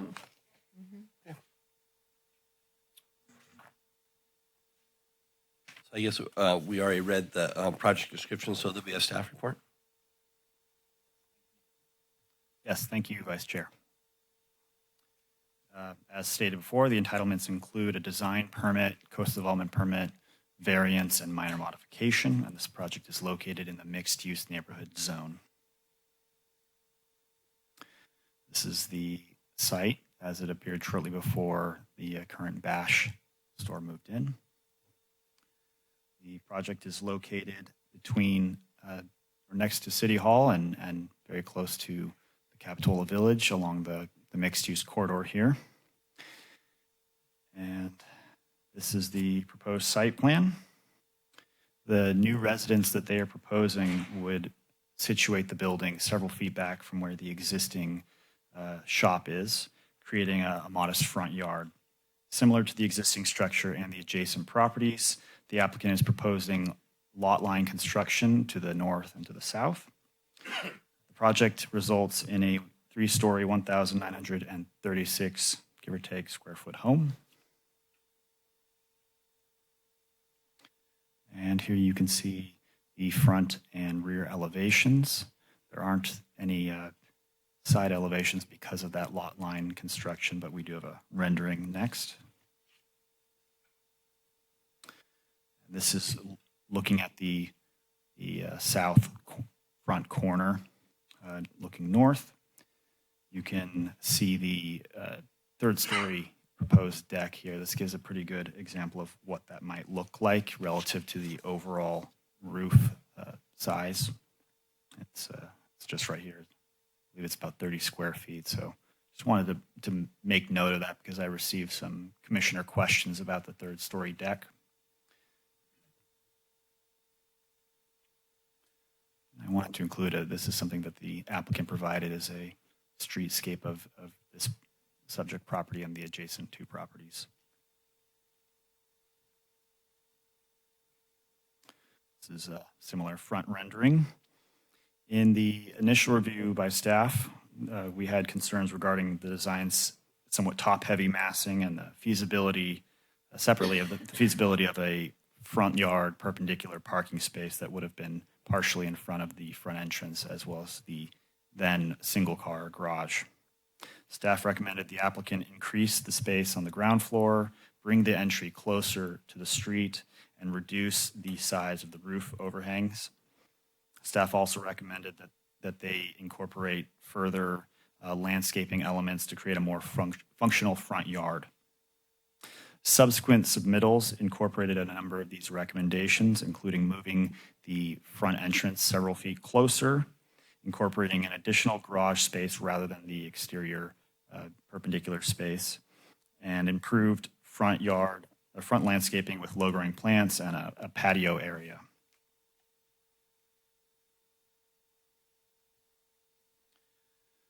The application includes several special requests, namely a variance for the 236 square feet of a 486 square foot two-car garage. That would be an exemption from the floor area calculation. The zoning code already exempts up to 250 square feet of garage area from the floor area calculation on lots smaller than 2,586 square feet. This lot is about 1,700 square feet, so it certainly qualifies. And that means that this area that they're requesting exemption from would be the remainder of that two-car garage. Regarding the variance findings, the lot does have several unusual circumstances, including its small size, its irregular shape, the angle it has with the street, and its location within a flood zone and within the base flood elevation. Regarding the garage and the parking area, as we noted before, with initial concerns about their exterior parking space, only tandem configurations really seemed feasible at this spot, and in order to provide 2 parking spaces. And it's also worth noting that even if they had an exterior space like a carport, where it would be underneath the structure or its overhangs, that would be considered a floor area, as the city counts carports towards the floor area calculation.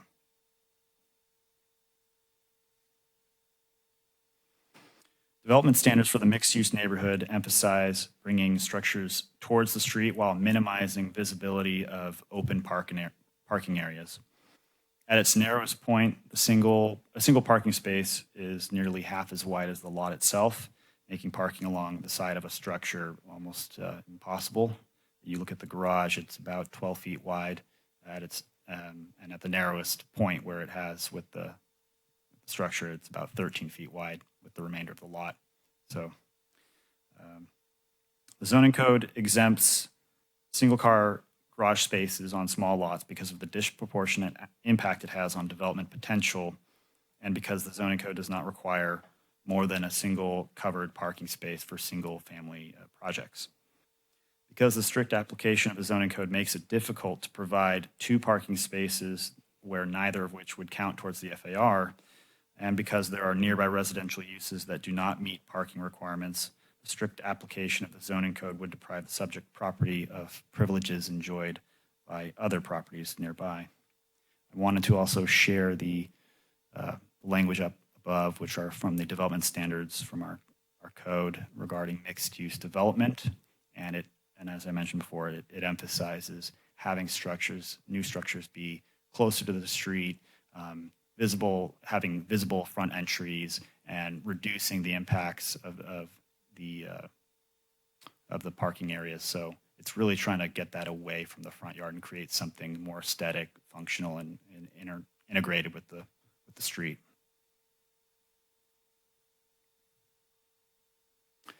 Staff was able to make supportive findings for the granting of a variance, including that the variance would not be considered a grant of special privilege. The aerial above reflects the report analysis, identifying numerous properties within a 200-foot radius that exceed an FAR of 1.0 by at least 200 square feet. And I'll note further that 3 of the properties on there are actually R1 zone, so their excess from the allowed floor area ratio is even greater. I just kept a straight metric of 1.0 for the sake of analysis.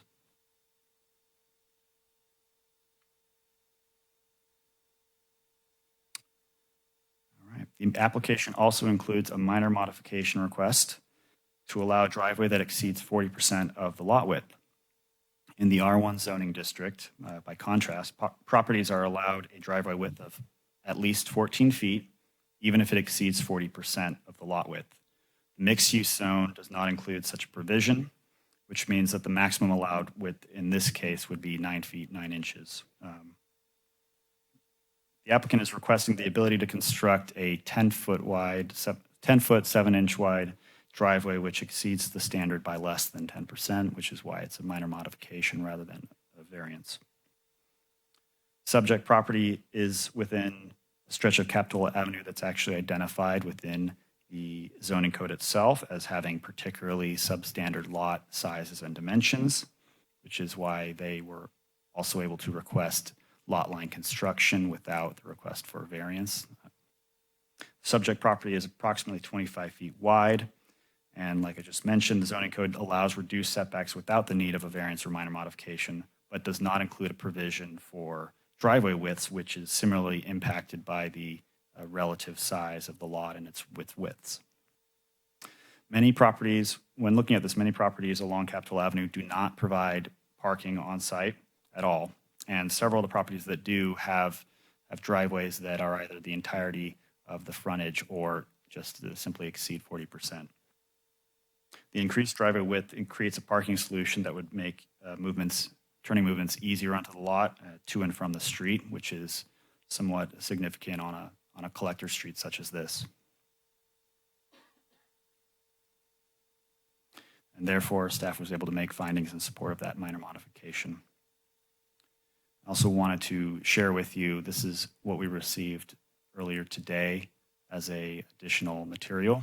It's the diagram provided of a turning radius, a right turn, which is probably going to be the most commonly made turn into the site.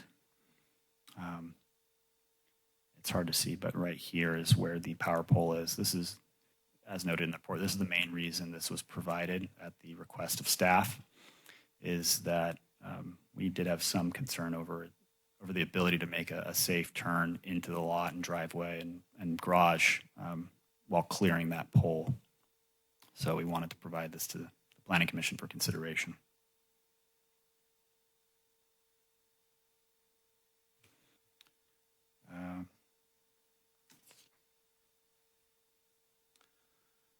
So with that, staff recommends that the Planning Commission either approve the project as proposed or provide direction regarding changes to the design, such as the overall massing, and continue the application to the, would that be March date or the March hearing? Thank you very much for the report. Before we hear from the applicant, does any commissioners have any comments? Not right Questions? What were the questions about the third-story deck or 30-square-foot thing? You said you had some questions from people about it. Yeah, I just received in one of my conversations with the Planning Commission when we call ahead of a meeting to see if there's any questions. It was just brought up that wanted to think about the upper story deck being that we had heightened recently our interest in upper story decks, and this is the first example they've seen since then that would be a third story deck. So I just wanted to provide that rendering that shows the relative size of that third story deck, which is both facing the street. It has a wall screen to the adjacent property, the only property that would be visible from it. And even though that roof overhang is quite large, the area that this third story deck occupies is only about 30 square feet. Pretty small. Okay. Yes. So we'll go out to public comment. Or applicant would like to answer any questions? Good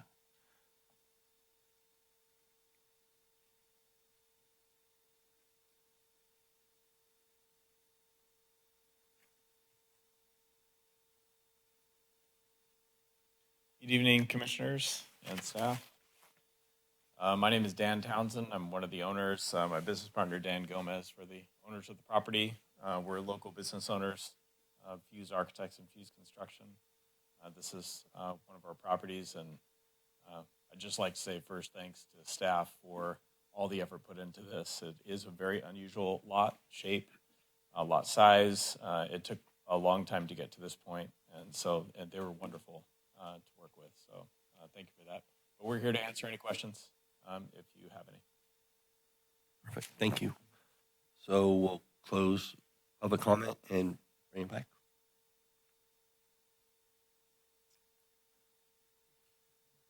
you don't want me to start. Okay. I spent a lot of time thinking about this particular project. And for me, because one of the things that seems to be going on in Capitola right now is we seem to be a bit schizophrenic on where we're going. Behind this project, we have a historical district, and I actually took a photograph. I can give one to staff or pass it down to that end of the table.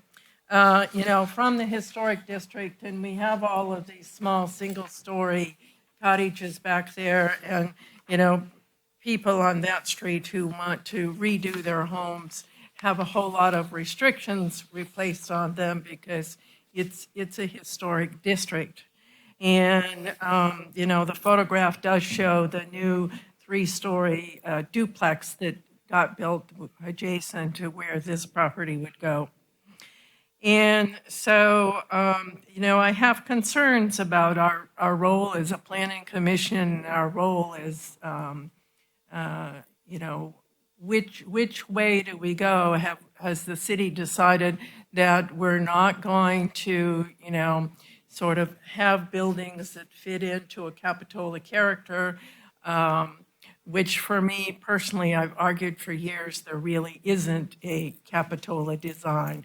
Capitola is made up of a number of unique buildings that are all different, and it's sort of that eclectic mix that makes Capitola work. But we've always been very concerned about, the impact that what this new construction's going to do to the people who are there, whether it's businesses next door or whether it's residential that are adjacent to them. And, I looked at this particular design and I hear, well, there's a precedent because, we did allow a 3-story similar building next door to this one. For me, there's also a precedent because next door, on the other side, there's a very nice building that's been remodeled and looks great. Is that one a precedent too? And I've never been one to say that, everything in Capitola had to be cute and quaint and have little curlicues on it.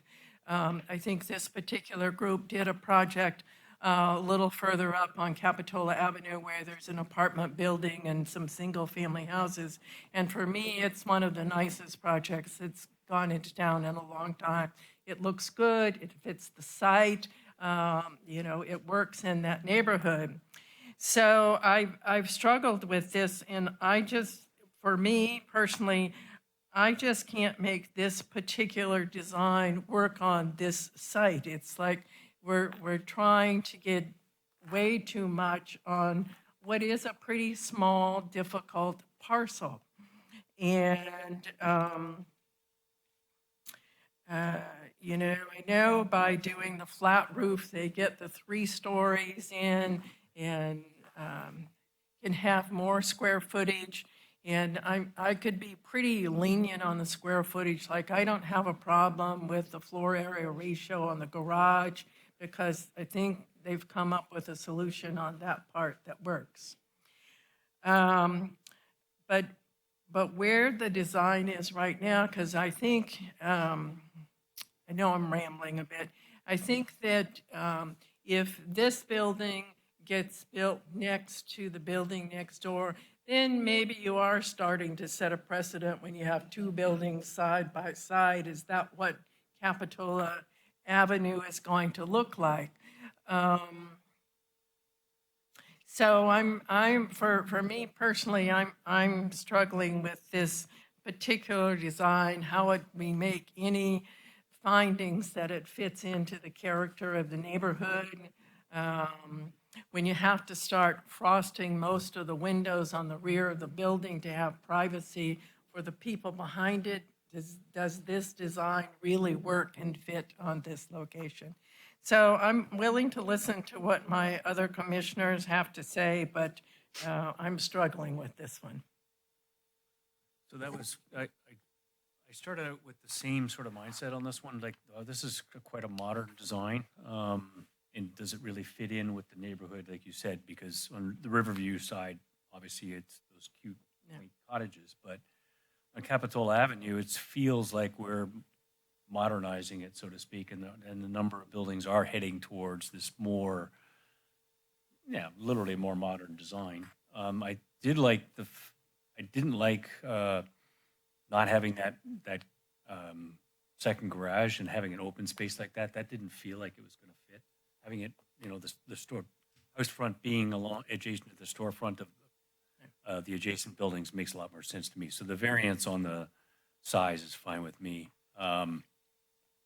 Whether we go to wall on this or we push them back, on the side lot variances, I think given where we are with lack of housing and things in the city, that one is probably worth giving up on. And in reviewing it, I actually ended up liking the design that Fuse has come up with on this one. I think it kind of fits in. It all sort of fits in a little bit with how we're redoing, the Esplanade storefronts, right? It's sort of the same look now. Coincident, it's the same company, but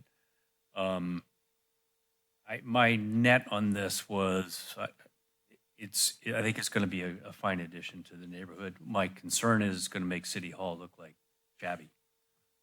But at some point somebody's going to complain about City Hall. Like, why do you have City Hall looking like that when you got all this aren't new they doing modern a stuff? study right now to determine what to do with City Hall?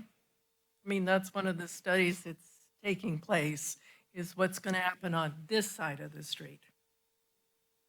Well, yeah, I'd be more concerned about having a true emergency operations center for City Hall than worrying about what the facade looks like. But that's a separate subject. So my final analysis was I struggled with the look of it, but in the net, I'm okay with it. Thank you. So my concerns I had was more with the variances and establishing practices of going forward on, what variances are given to each project to make the massing or the building fit to each piece of property. And so, again, I think my previous comments earlier were about setting practice and a precedence going forward. I think the one we spoke earlier this evening, was not brought on by the applicant at all. It was a pre-existing condition, and the city rezoned it and stuff like that. So that's where my concern was, mostly on the project.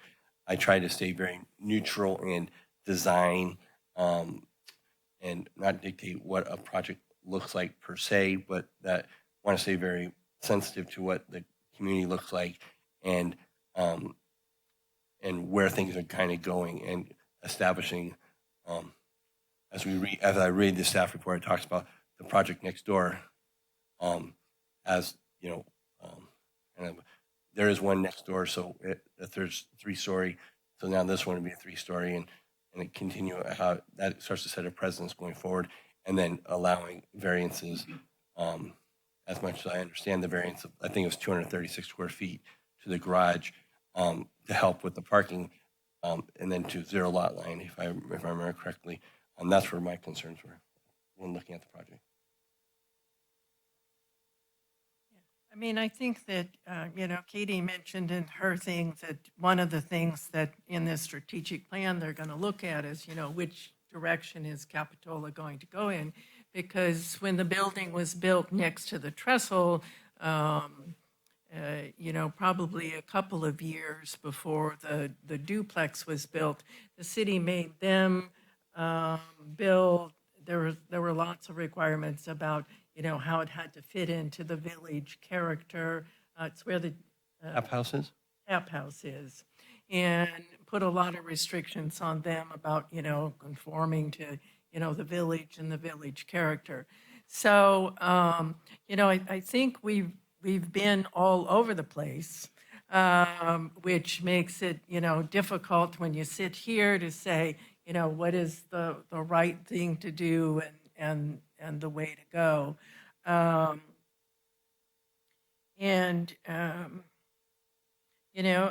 I said, a well-designed building, whether it's a modern style or sort of a cottage style. It's about the building being a, well-designed building. And, I do have to agree with Paul. I think that, so far the, designs that have been done, by Fuse are nice looking buildings.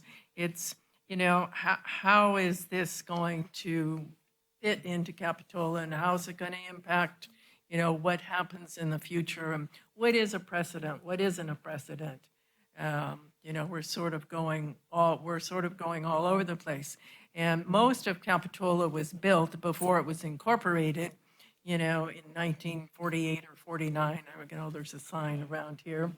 1949. So, I mean, I guarantee I could go out and find a building in town that sort of did anything that anybody wanted to do. It's built on the property line. It's even built over the property line. They're all over town. So I just, I just worry about the direction that we're going in. But I'm sensing from the two of you that you're okay with this building. So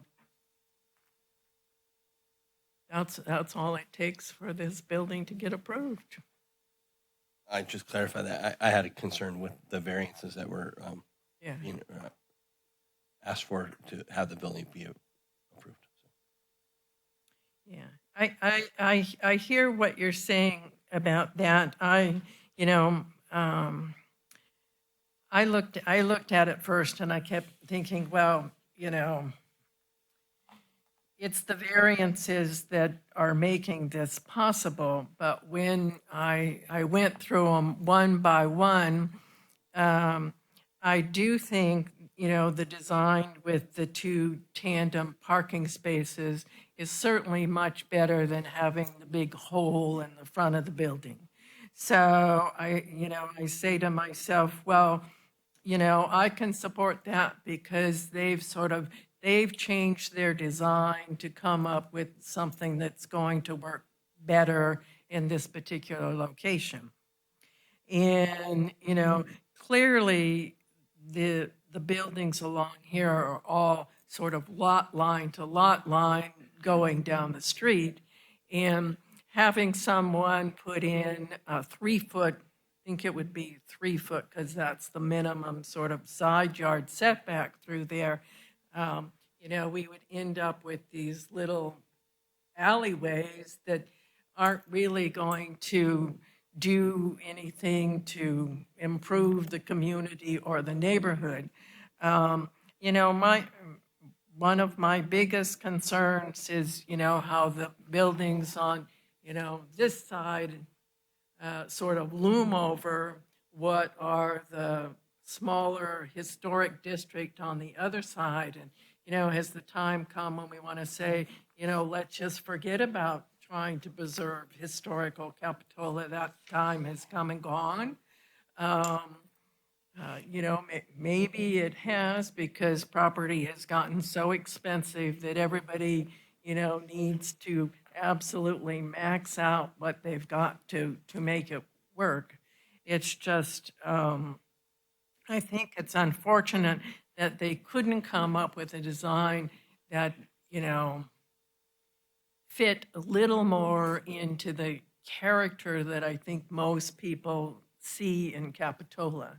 And, I think of the village itself. I think of this. I think it's going to be grim when we have all 3-story flat roof buildings going in because that's the only way people can sort of max out their site. That's just, my personal dilemma. And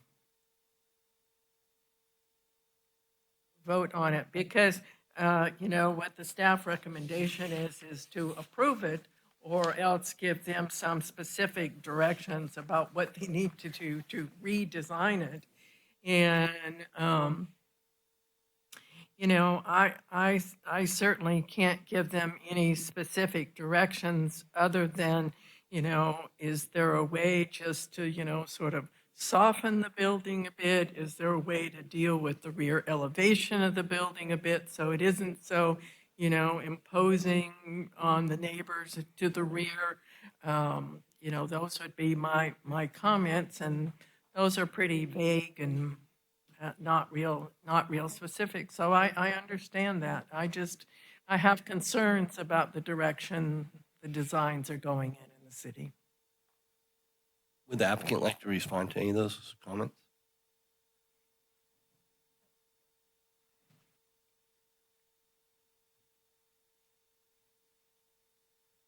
Thank you for your comments. They're much appreciated, and trust us, we have thought about all of these things ourselves, and we love Capitola. We love the character of Capitola, and one of our favorite things about Capitola is there isn't a specific design. We are about, and you've probably seen our work, we are about quality of design. That's it. We labor over our designs.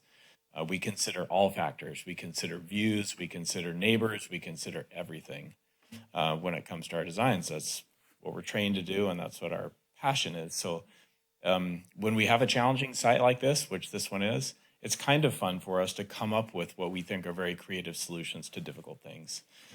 So we do have, we enjoy that. And this one was one of the more challenging ones for us. But we did consider the neighbors to the rear. They are one there. We did shade studies. You've probably seen that in the packet. Massing studies.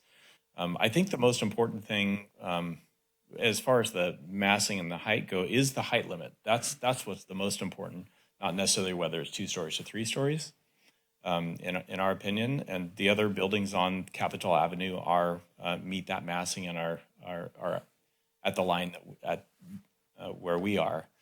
So that's more important as far as stories go. Yes, we were able to get 3 stories in there, but we're in a flood zone, so there's some balance there that we've had.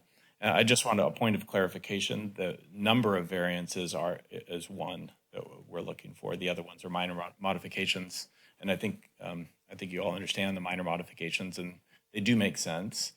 I do appreciate your insight on that variance for the garage, because you did see our first design was to have, as you mentioned, a hole in the front. The city would like covered spaces, and it just didn't make sense. So we do just want to say we appreciate you understanding that, because it was up in the air for us. What are we going to do to solve this situation? So I don't know if that answered your questions. Capitola is a mix of designs. I mean, we've got Dutch, we've got French, we've got everything throughout the years. In our opinion, some of those aren't very appropriate for, but we've got to appreciate them. It's a mix. We are in a community of mixed design. The building that was recently remodeled right next to our property is one of our properties, and that was really fun for us to utilize the pitched roof there, kind of modernize it. And we considered the 3 buildings there as one design project so that it did fit. So I appreciate your comments, all of them. Dan and I spend a lot of time on this stuff. We do not take it lightly, and we want to make sure we've been in Capitola now for 22 years, and we're not going anywhere. We're going to be here for another 20 years, and we want to make sure that we are doing the right thing by the community and by the city. And yes, we would love to help redesign this building.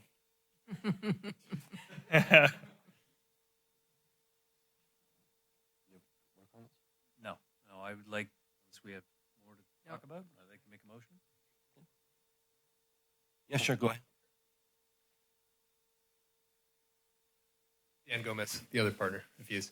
I just wanted to kind of address Susan, because I totally wholeheartedly agree with you. Like, in the Capitola Village, this eclectic mix is what makes it fantastic. And we don't want to see all of the character go away and what you call character. So, and we agree with you, but a sprinkling of the designs and keeping that eclectic feel is great. And I mean, in traveling, it's kind of cool. Like I was fortunate to get to travel to Europe this summer, and walking through these old Italian villages, and it's awesome. And then you come across these modern buildings that are just within it all, and it just works, and it's great, and it brings vibrance to the community, and people love the kind of the feel of the good, the new, the old, the mix of all that. So I totally understand where you're coming from. We don't want to see that go away. We like the idea, and like we were saying on the 415 Capitol Avenue, embracing what was there. Loved it. It worked. It was fantastic. We're glad, and we think that's a really successful project, and it's small. And this building, fortunately, through all our design studies, what we really liked about it is that it was kind of like a bridge between the three as we see as kind of like a one kind of thing. And it's a thing. And they complement each other. And it was kind of, as you see the stepping in and stepping out, we really wanted to peel it back. And you'll see on that ground floor and working with staff, we really wanted to kind of incorporate more of a vibe where people feel like, hey, there's landscaping. It's not just street, sidewalk, driveways, right? We don't want to just see it where there's no greenery, there's no trees. So our idea was that, hey, you have a building that is on 419, where it's primarily driveway, because we have 2 garages, to go to 1, step it back, bring back the element to where now it kind of vibes into, you have landscape, you have some interaction. People can stop and hang out, could let them go by and kind of break up that monotony. So totally agree with you, and we understand your concerns, and we can tell why you can struggle with it, because it's a thing. And one last thing, when we were doing 419 back in the day, remember we came to, we kind of went through some schematic design studies and really listened to what the community was saying. And actually that was a response to a lot of the neighbors, and a lot of the neighbors behind us, particularly Mr. Greaves, and he loved it. He supported it, and he was like, I love it. I love that it's like, this is what we want. And so I agree with you. I mean, we have the historic part behind us that we're trying to respect. We understand it's a different zoning on our side of the street, and we remember that conversation distinctly, because we didn't know if he would support it or not. And it was cool that he kind of came in and just said straight up, hey, I like it. I like what you're doing. I understand. I'm the neighbor behind you, and I support it, and I get it. And it doesn't affect me in a negative way. And so we totally agree with that. And we love our neighbors. We've talked to our neighbors behind us, and so far everybody's been pretty supportive. So in that, we totally understand and appreciate your comments. So thank you, guys. Thank you. Okay, I would like to move that we accept this proposal, including the floor area ratio variance for the garage, extra garage space, and the exceptions to the side yard, rear yard setback, and the minor modification of the driveway width, as staff has pointed out in their report. A motion, do we have a second? I'll second it. We have a motion and a second. Could we have a roll call? Commissioner Esty. Aye. Commissioner Westman. Aye. And Vice Chair Jensen. Aye.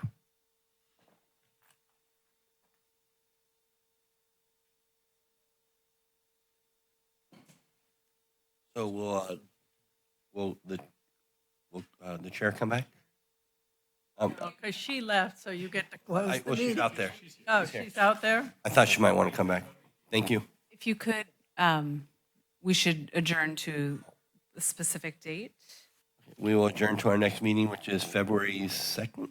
say February 1st. Oh, I meant to tell them, Sorry? the best Christmas tree in Capitola. I told February, excuse me, February 1st. February 1st at 6 o'clock. Thank you. And we have an assignment to get our things into you by Monday. By Monday.